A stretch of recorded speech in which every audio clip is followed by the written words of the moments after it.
কাজিৰঙা বৰ ধুনীয়া, একোৰেই নাই তুলনা। গানটি শুনিলে সঁচাকৈ কাজিৰঙাখন ইমেজিন কৰা যায়। অসমখনৰ যিখিনি প্ৰাকৃতিক সৌন্দৰ্য সঁচাকৈ কাৰো লগতে তুলনা কৰিব নোৱাৰি। বহুত বছৰ পাছত কাজিৰঙালৈ গৈছিলোঁ বন্ধু বান্ধৱীৰ সৈতে। সৰুকালত যোৱা আৰু এতিয়া ডাঙৰ হৈ যোৱাৰ মাজত বহুতো পাৰ্থক্য থাকে। কাৰণ সৰুকালতে লোৱা এক্সপিৰিয়েঞ্চেছ আৰু ডাঙৰ হৈ লোৱা এক্সপিৰিয়েঞ্চেছৰ মাজত বহুতো ডিফাৰেঞ্চ থাকে। হয়তো কিছুমান মমেণ্টছ যদিও সৰুতে এক্সপিৰিয়েঞ্চ কৰিছিলোঁ সেইখিনি মনত নাথাকে, যোনখিনি এতিয়া মনত থাকি যায়।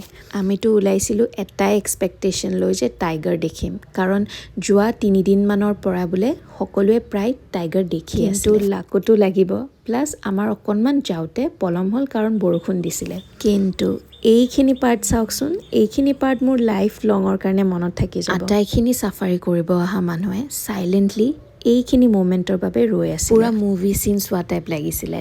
যিকোনো এনিমেলক আনটিল এণ্ড আনলেছ আমি যেতিয়ালৈকে হাৰ্ম নকৰোঁ তেওঁলোকে কেতিয়াও আমাক এটেক নকৰে। মোৰতো এতিয়া ঘৰত উভতি আহি আকৌ যাব মন গৈ আছে। আজিকালিৰ ব্যস্ততাৰ জীৱনত অকণমান নিজৰ বাবে সময় উলিয়াই নিজে যি ভাল পায় সেইটো কৰিব লাগে। অসমখনত ইমান ধুনীয়া জেগা আছে, সেইখিনিও এক্সপ্ল'ৰ কৰি ল'ব লাগে। কাৰণ সেইদিনা এটা বস্তু মই ন'টিছ কৰিছিলোঁ, প্ৰায়ভাগ মানুহে বাহিৰৰে আছিলে, অসমৰ মানুহ খুব কমেই দেখিছিলোঁ।